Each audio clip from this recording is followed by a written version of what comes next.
Me chamo Vanessa Ribeiro e é com grande satisfação que hoje apresentamos mais uma edição do projeto Papo Cabeça, uma iniciativa da Cognitiva Ciência que visa tratar de diversos assuntos relacionados à psicologia, trazendo sempre temas relacionados aos nossos cursos. Lembramos que todos os cursos que a Cognitiva Ciência possui podem ser acessados com os links da descrição logo aqui embaixo. Alguns dos nossos cursos são realizados em parceria com a Artimed e com a Associação Viver Bem do Hospital das Clínicas. Para dar início hoje à edição do Papo Cabeça, estamos com a professora Fátima Vasques, psicóloga com 30 anos de experiência clínica, possui graduação em Psicologia pela Universidade de São Francisco, especialização em Terapia Cognitiva Construtivista e em Psicologia Clínica pela Universidade Paulista. Coordenou o curso de especialização em terapia cognitiva do Instituto de Psiquiatria do Hospital das Clínicas da Faculdade de Medicina da USP e coordena atualmente o grupo de dependência de comida do PROAMIT, do Instituto de Psiquiatria do Hospital das Clínicas da Faculdade de Medicina da USP. Contamos também com a participação da professora doutora Liliana Seger, que possui graduação em Psicologia, doutorado em Psicologia pelo Instituto de Psicologia da USP, mestrado em Psicologia pelo Instituto de Psicologia da USP, especialista em Psicologia Clínica e Psicologia Hospitalar pelo Conselho Regional de Psicologia de São Paulo, especialista em Terapias Cognitivas pela FBTC, coordenadora do Programa para o Transtorno Explosivo Intermitente do Programa do Ambulatório dos Transtornos do Impulso, PROAMIT, do Instituto de Psiquiatria do Hospital das Clínicas da Faculdade de Medicina da USP. Autora também de diversos livros e experiência de mais de 40 anos na prática clínica, além de supervisão acadêmica a outros profissionais. Para o Papo Cabeça de hoje, abordaremos o tema Transtorno Explosivo Intermitente.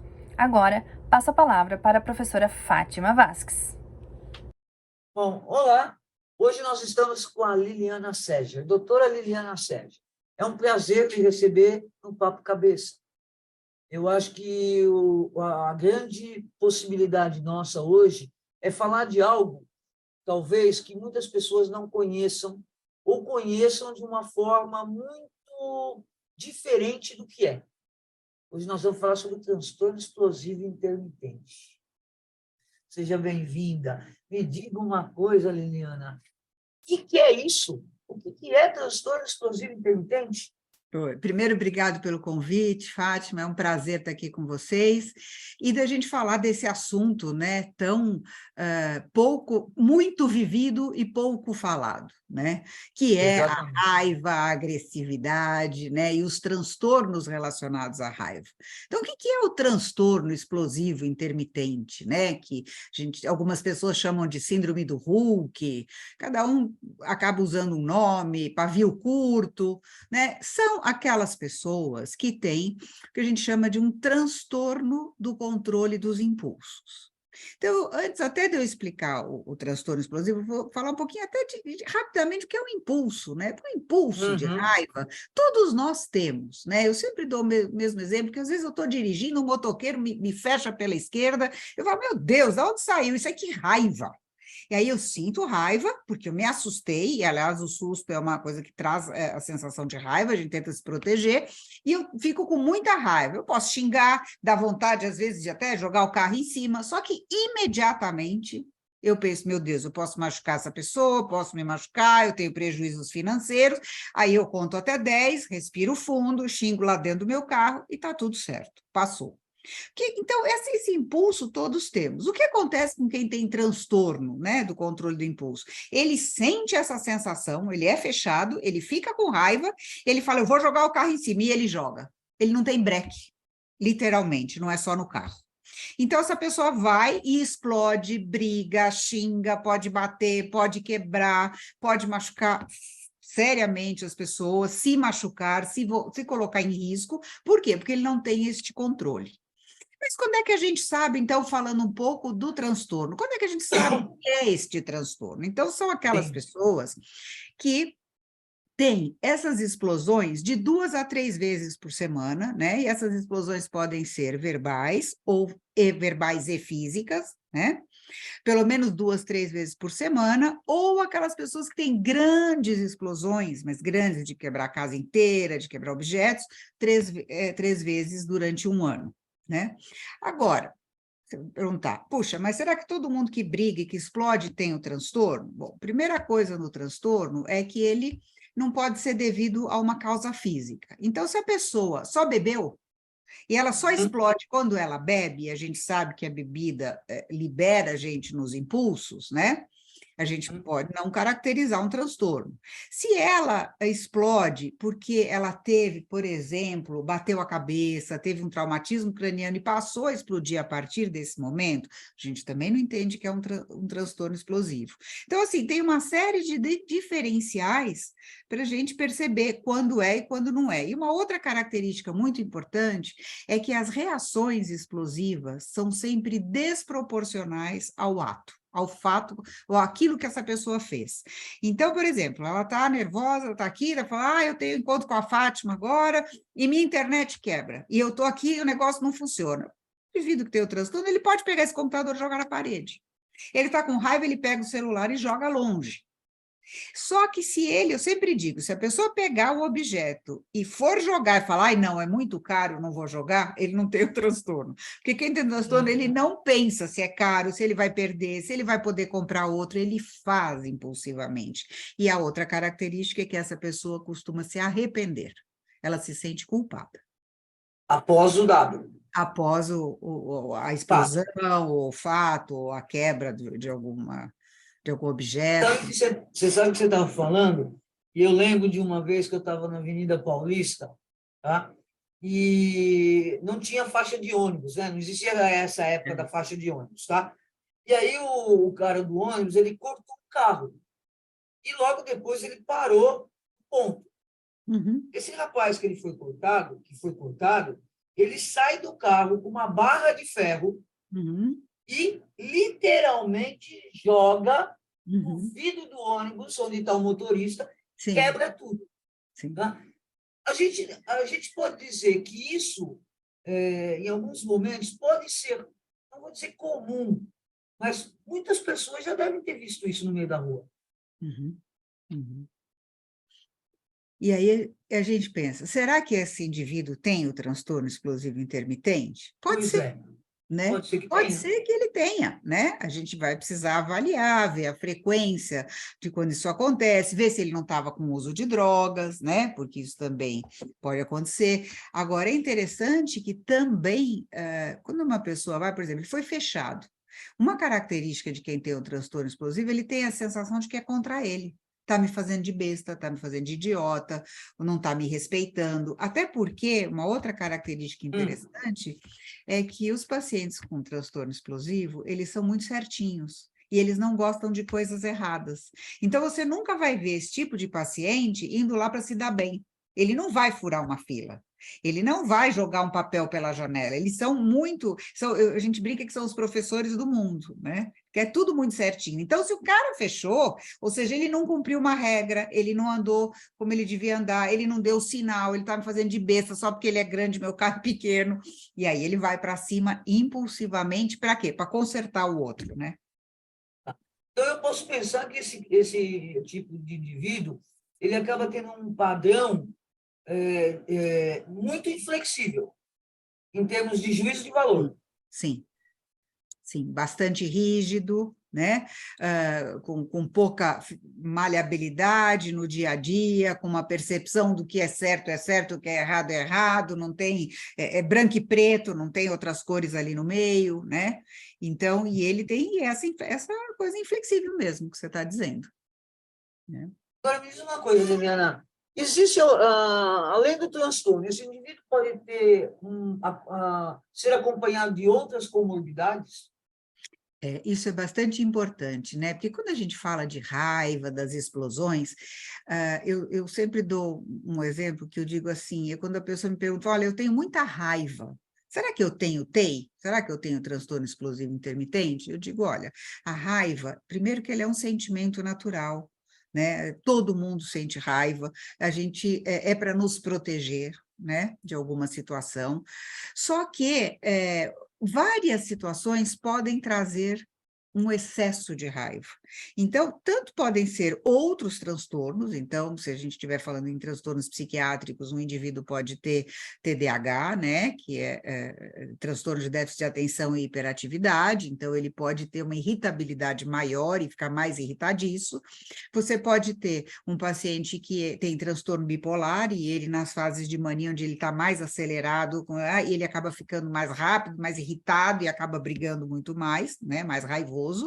Você pode ter uma pessoa que tem uma depressão profunda e nessa depressão, muitas vezes no homem, ela aparece com muito mais irritabilidade do que com tristeza e anedonia, então, às vezes a pessoa está deprimida, e pode não ser um transtorno nenhum, por exemplo, pode ser uma pessoa com transtorno de personalidade borderline, né, que tem umas outras características, mas também a impulsividade e a raiva são muito frequentes, e você pode ter uma pessoa que está simplesmente com um estresse crônico, que a gente chama de estresse. Ela está vivendo um período muito difícil, às vezes, da vida dela, ela não está conseguindo lidar com as situações, e vai vivendo, por exemplo, a pessoa pega trânsito 3, 4 horas para ir para casa todos os dias, ela está, ou foi mandada embora do emprego, ela está com problemas, então ela fica com essa irritabilidade também muito maior, e ela pode ter algumas explosões, mas aí elas são pontuais, né? Perfeito, perfeito, perfeito. Tá. Uma outra coisa que eu acho importante, qual que é a diferença, por exemplo, eu acho até que você já tocou nisso também, mas assim, qual que é a diferença do TEI do indivíduo que tem um comportamento agressivo? Eu acho que você já até pincelou por aí algumas coisas. Então, quando uma pessoa tem um comportamento agressivo, a gente precisa entender o que está acontecendo na vida dela, pelo que ela está passando, né? É interessante perceber que quem tem o transtorno explosivo, por exemplo, a pessoa, ela fica muito, muito irritada naquele momento, mas antes disso ela está bem. Então, não é uma pessoa que acorda mal, que acorda mal-humorada, que está sempre reclamando de tudo, né? Ela está ótima, está tudo bem. Aí acontece alguma coisa que não é o que ela esperava, que não é o que ela acredita que é o jeito certo de ser, aí ela tem uma explosão.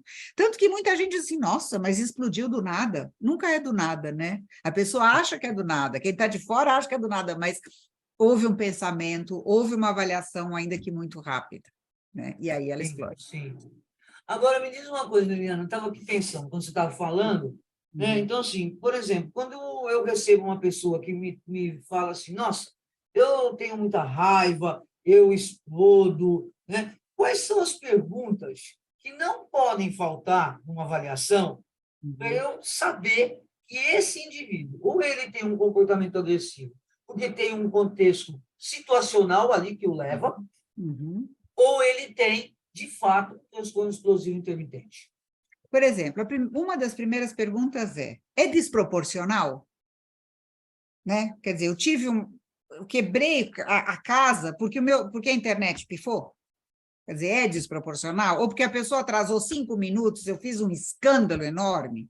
Quer dizer, é desproporcional. Eu posso dizer, olha, eu estou chateada, não é por aí, a reação é desproporcional ao evento, né, que causa. Outra pergunta, importantíssima para a gente entender o TEI. Nunca essa pessoa tem ações premeditadas.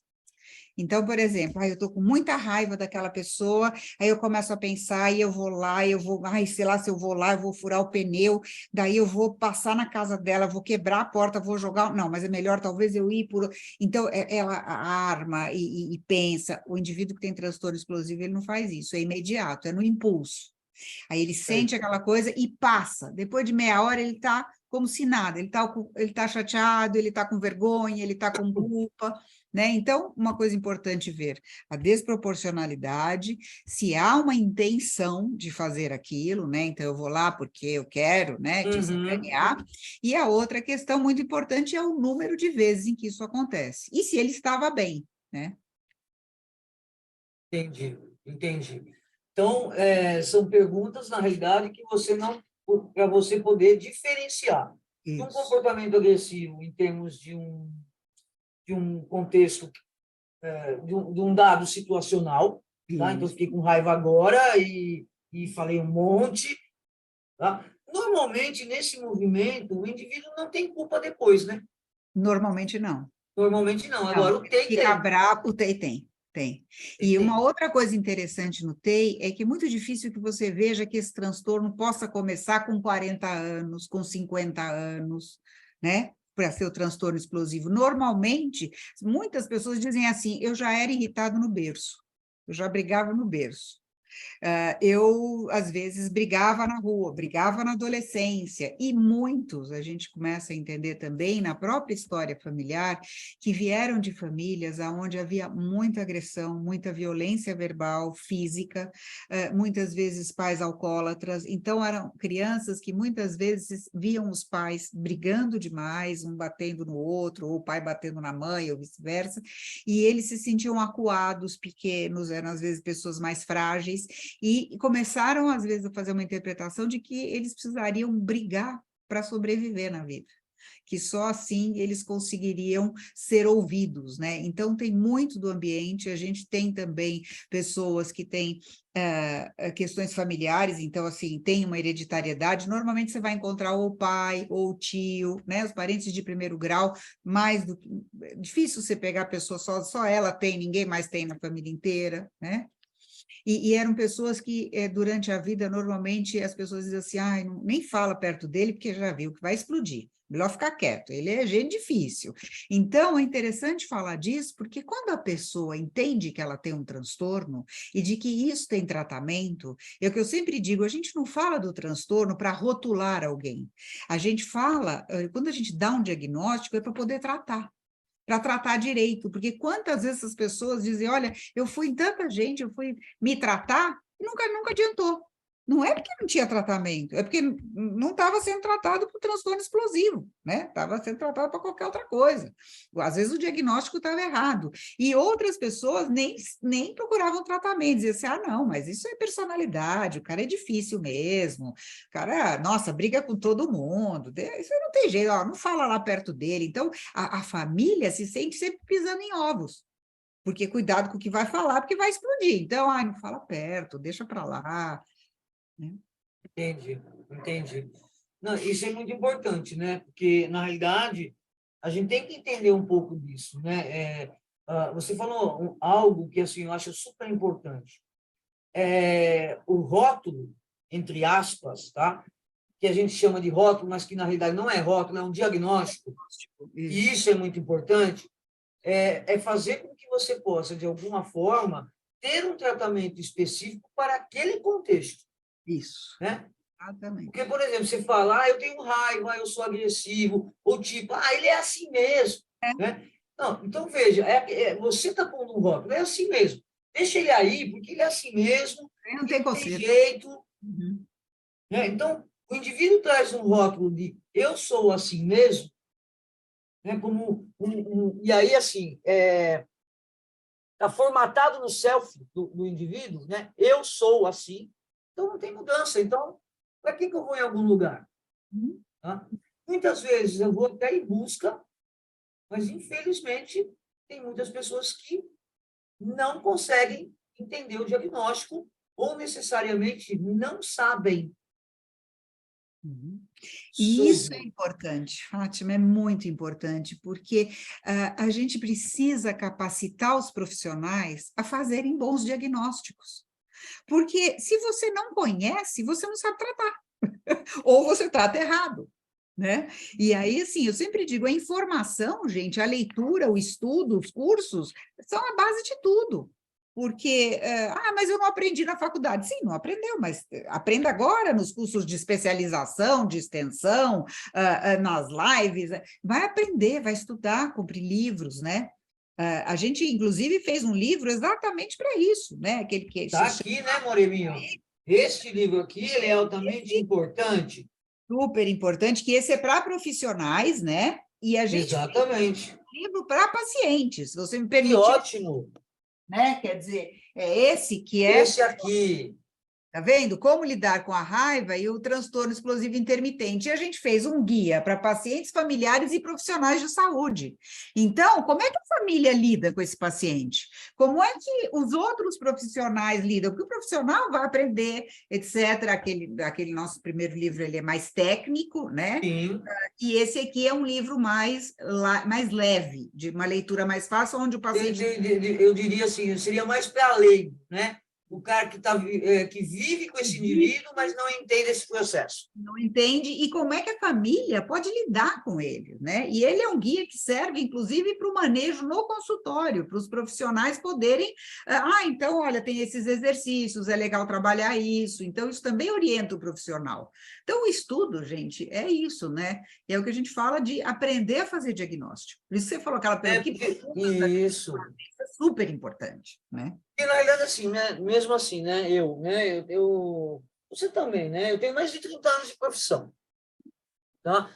Se eu for pensar na época que eu aprendi, que eu tive, eu nunca ouvi falar de transtorno dos impulsos, Claro, não tinha. correto? Eu nunca ouvi falar de transtornos de personalidade. Uhum. Tá? O que a gente ouvia falar? Psicose, Uhum.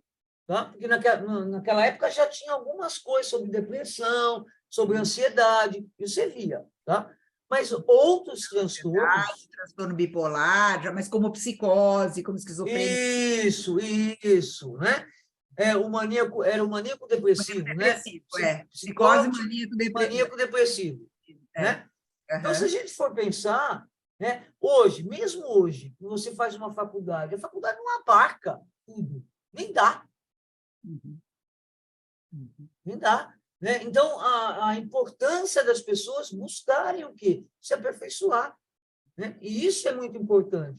E é importante também, eu vou dizer aqui, eu acho que você vai concordar comigo, que nós temos um curso sobre transtornos do impulso. É verdade. Temos isso. Aliás. A gente tem um curso sobre transtornos do impulso. Inclusive, das pessoas que querem, esse curso também tem a parte prática. Né, de eles poderem estar em grupos de atendimento, de discutir com os profissionais. Né? Então, esse é um curso entre a Cognitiva e a Associação Viver Bem, onde todos os profissionais que estão ali fazem parte do ambulatório do Hospital das Clínicas, né? do PROAMIT. Então, é importante que essas pessoas comecem a buscar. Porque isso, gente, se não chegava no consultório, hoje chega. Agora, mas demais. É só ligar e ver o número de pessoas brigando, né? Com raiva, explodindo. Aí você fala, mas todo mundo tem transtorno explosivo? Não, mas muitos têm. Né? E é interessante porque no nosso curso, ele aprende, até vou fazer propaganda do curso aqui. Pode fazer. Na verdade, nesse curso, a pessoa aprende, o profissional, o psicólogo, o psiquiatra, aprende a lidar com pacientes que sentem raiva, independente de ser o TEI, transtorno explosivo. Então, quando você entende como é que a raiva acontece, como é que é o funcionamento, como é que se trabalha isso, você começa a ajudar a população de forma geral, né? Então, sabe o que é mais interessante, Liliana? Se eu estiver errada, me corrija. É assim, quando a gente pensa na raiva, por que o indivíduo tem raiva? Por que a gente tem raiva? Tá? Porque, na realidade, a raiva ela tem uma função de dizer para a gente que a gente está sendo violado em alguma coisa. Exatamente. É isso? Violada nos nossos direitos. Olha que coisa interessante. Então, o indivíduo que tem transtorno explosivo intermitente, ele é um cara certinho, ele é um cara que não rompe regra, né? Então, a raiva poderia aparecer ali de uma forma natural. Isso. Né? Então, se ele sofresse uma fechada no trânsito, quem não fica com raiva? Cara, por que esse cara fez isso? Tá? O dado principal que você falou é exatamente o quê? É a amplitude disso, né? Isso. E a avaliação de como lidar, porque esses pacientes não sabem lidar com a raiva. Então, eu digo, eles estão corretos no que eles acreditam, mas quando eles agem de uma forma agressiva, eles perdem completamente a força, né? Da questão.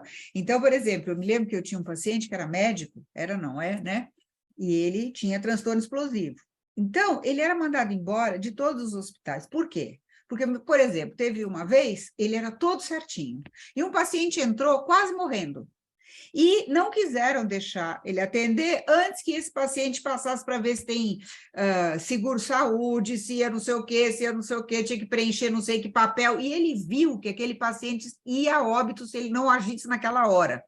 E aí o pessoal falou, não, você não vai entrar com ele agora, porque precisa preencher isso, aquilo, outro papel. Ele empurrou, a enfermeira levou o cara para dentro, fez a manobra, salvou, né? Ele falou, agora você pode pegar ele, faz o papel, faz o que você quiser. O que aconteceu? Ele foi mandado embora.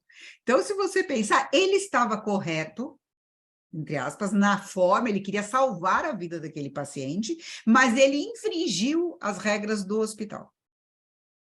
Esse é o dado. Não. Você percebe? Então, como é que a gente faz? E aí ele acabava sendo mandado embora, porque ele falou, não, isso aqui não é o jeito certo de fazer. Então, claro, isso eu acho que foi um exemplo extremo, etc., né, que era uma questão de vida ou morte, mas o hospital quer saber se é vida ou morte, ele quer saber se você tem seguro, se você vai pagar, né? Exatamente. Ele vive disso, sei lá. Na Então, realidade, da visão dele ficou uma coisa ambivalente, né? porque Bem ambivalente. Pera, se o cara está morrendo, você vai ficar preenchendo papel? não dava tempo, né? Pois é. Então, acho que essa ambivalência também... E aí eles não se controlam. Então, sei lá, o cara está fazendo uma coisa errada, ele vai lá e arrebenta, mas espera um pouquinho, vamos conversar, vamos falar. Então, é muito rápido esse gatilho, sabe? Tanto que eles falam pavio curto, e alguns dizem assim, nem pavio eu tenho. Quando eu vejo, já explodi. Né? Não sei por quê, mas já explodi. Ele sabe, sim. E aí essa pessoa aprende a falar de um outro jeito, a lidar com outro jeito. A gente precisa aumentar esse pavio, né? Sim. Então, Agora, como se faz isso? Como é que você... Bom, a abordagem que você utiliza é a terapia cognitiva comportamental. Isso, é o que a gente faz lá no Hospital das Clínicas, né? Na psiquiatria, a gente usa a TCC, né? A cognitivo-comportamental, onde a gente ensina esses pacientes, primeiro, a identificarem os pensamentos, quando eles dizem que não pensaram em nada, mas pensaram sim. A gente traz um pouco para a própria história de vida e a gente ensina algumas técnicas, né?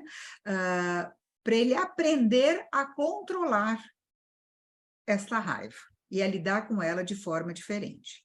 E, junto com isso, esse paciente passa com um psiquiatra, aonde ele vai tomar uma medicação, muitas vezes, né, que são inibidores de recaptação de serotonina, que faz com que esse impulso seja menor e, com isso, dê tempo, eu falo, para ele começar a respirar, para começar a pensar. Então, ele vai tomar a medicação e depois a gente ensina várias técnicas, a gente tem muitas sessões, cada sessão tem uma coisa específica que é trabalhada, né? E como é em grupo, é muito legal, eu, por exemplo, amo grupos, né? Então, é muito bacana porque esse paciente inclusive, para de se sentir diferente do mundo, só eu tenho isso, só eu... Ele fala, o outro tem, o outro tem, o outro tem, né? Então, e a gente tem que diferenciar o que eu quero que esse paciente, onde é que eu quero que ele chegue? Eu quero que, se ele explodir, ele brigue por escolha e não por impulso. Então, porque muitas vezes a gente fala, eu vou brigar. Eu brinco com eles, eu falo em coisas de telefonia, etc., que eu fico muito brava. Eu falo, eu vou brigar aqui dentro, porque senão ninguém vai me ouvir, porque eu já tentei desse jeito. Mas é uma escolha, não é um impulso. Não é porque você me falou uma coisa que eu não gostei que eu vou para cima de você. Porque, na realidade, quando a gente pensa em impulso, né, eu sempre penso assim, vem o impulso e tem a ação, correto? Agora, entre o impulso e a ação, tem algo aqui, no meio, que esse indivíduo não tem. Ele não tem, isso, que é o Na break. realidade, é o pensamento que vai gerar a ideia da consequência do ato. Isso. Então, ele tem que começar a prestar atenção nisso. É aprender e começar a regular as próprias emoções. Então, você pode usar uma série de técnicas diferentes. Quem quiser detalhes, vai para o curso, né? Mas, né, o que a gente pode dizer é que os pacientes se beneficiam muito, eles ficam muito melhores, eles têm uma outra qualidade de vida. O que acontece com essas pessoas que explodem tanto, né, Fátima, e com raiva? Elas acabam tendo problemas em todas as áreas da vida delas. É relacionamento familiar que vai para o espaço, relacionamento com filhos, com esposas, com parceiros, relacionamento no trabalho. Alguns ficam, porque muitos deles são muito inteligentes, e eles acabam ficando, às vezes, quando são donos da própria empresa, porque ninguém manda eles embora. Agora, se o cara não for muito bom e não for o dono da empresa, ele é mandado embora, sim. Né? Porque chega uma hora que as pessoas não aguentam. Alguns ainda conseguem, por exemplo, ter um pouquinho mais de controle no trabalho, mas aí chega em casa e aí desanda tudo. Aí né? a explosão é lá. A explosão é em casa, então, assim, alguns têm mais aqui, outros ali, mas o importante é ver que a qualidade de vida dessas pessoas fica muito ruim, e da própria família, né? Então, eles começam a perceber que, nossa, como isso pode ser diferente, como a gente pode viver de uma forma diferente, né? Porque a gente vê quando fala de raiva também, você tem aquelas pessoas que têm uma raiva para fora e tem aquelas que têm raiva para dentro, né? Então elas implodem, aí começa a ter dor de estômago, ter aquele monte de coisas, né?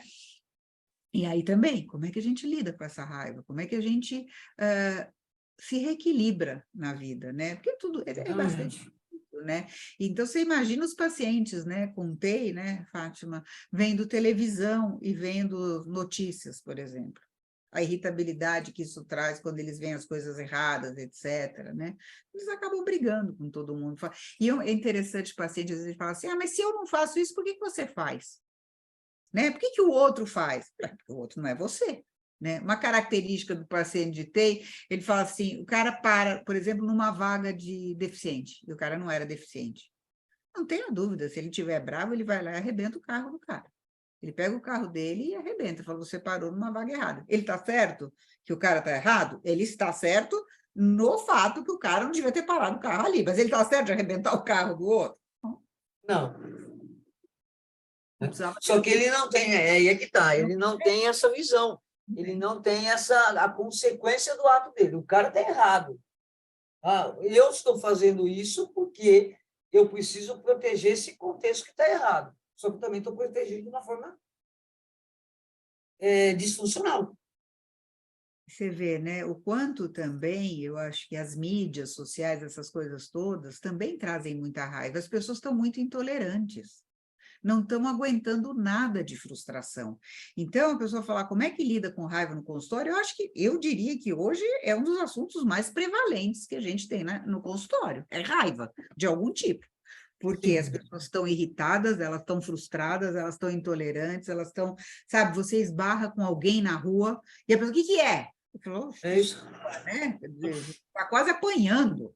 Exatamente, exatamente. Ninguém te dá passagem, as pessoas estão com... E assim, parece que qualquer coisinha que saia sei lá, do que a pessoa estava esperando, já é suficiente para ela fazer um escândalo e brigar. Você olhar, está todo mundo muito bravo, né? Exatamente, a raiva está solta, Nossa, na verdade. E você vê muitos pacientes raivosos. Muito, muito. Entendeu? E que não tem um transtorno de TEI ou que não tem um transtorno borderline, porque a raiva no border também é explosiva, sim. Explosiva, né? E aí acho que também tem um dado assim, que é importante também, nós psicólogos mesmo, porque a gente tem uma ideia do diagnóstico diferencial. Você não mistura tudo. Isso. Né? Mistura tudo, porque se você pega um border, ele é impulsivo. Ele é impulsivo, ele é raivoso. Ele tem raiva. Ele quebra, ele briga. Ele se corta, muitas vezes ele se corta.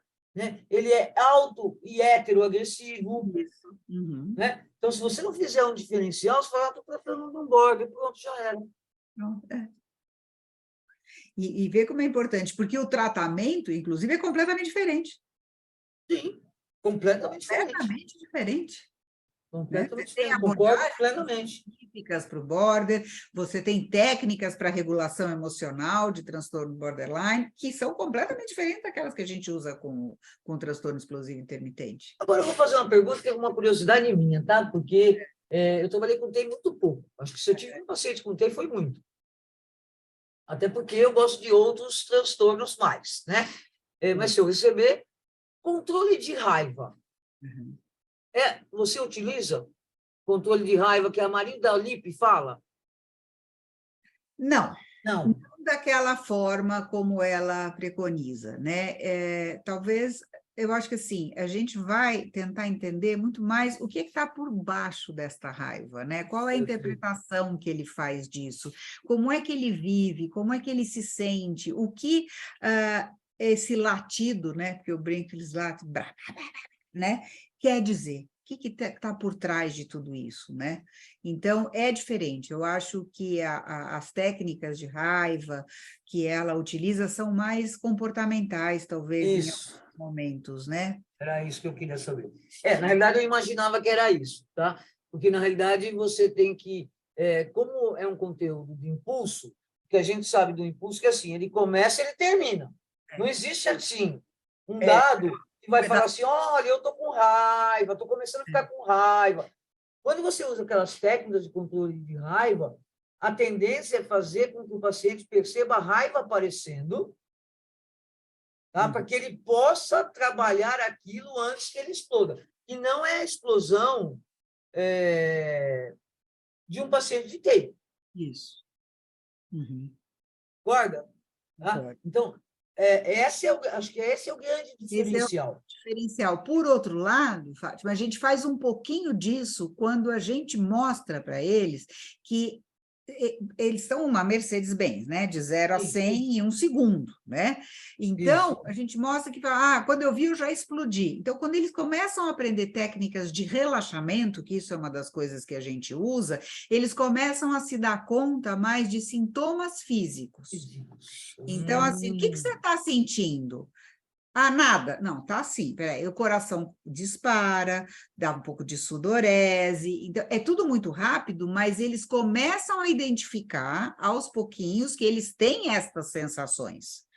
Então, quanto mais eles fazem o treino de relaxamento, né, e a gente usa respiração diafragmática, etc., é interessante porque eu digo assim, mas você acha que eu vou lembrar de respirar na hora que eu estou explodindo? Não. Não vai mesmo, nem de contar, não dá tempo. O que ele vai começar a fazer é perceber, esse treino antecipado. Então, eu começo a treinar, então é de manhã, é de noite, é de tarde. Eu sentei, depois que ele está bem com esse treino, eu estou no carro, eu estou começando, ele sabe que o trânsito é um gatilho enorme para quem tem transtorno explosivo. Então, ele está no carro, vai entrar no carro, já começa respirando. Já entra respirando, porque... ele dá essa baixada na hora que ele está no caminho, ele já está mais, né? Então, assim, não é que ele vai começar a treinar no meio da explosão, porque é óbvio que não dá, né? Lógico que não dá. É a mesma coisa que você fala com um paciente que tem medo de avião. Né? Se ele não treinar a respiração, não adianta ele treinar atuar na respiração quando ele já está com a ansiedade lá em cima. Entrando no avião, ele vai hiperventilar e vai ter um pânico ali. Exatamente. Entende? Então, por que chama treino de respiração? Você tem que treinar. Treinar. Uhum. Né? Na hora que o cara vai explodir, ele vai respirar? Não vai mesmo. Nem vai lembrar que ele respira. Imagina. Aí o pessoal fala assim, não, mas eu respiro. Eu falo, não, isso aí não é respirar, é bufar. Sabe quando você respirar por dentro, ele faz assim, ufa. Isso aqui não é respirar, é bufar, porque está tão apertado que você tenta descomprimir naquele momento, né? Exatamente, exatamente. Eu acho que é isso, Liliana. Deu uma pincelada. Agora, tem provavelmente tem um novo curso aí que vai começar em agosto. Então, tem curso aí.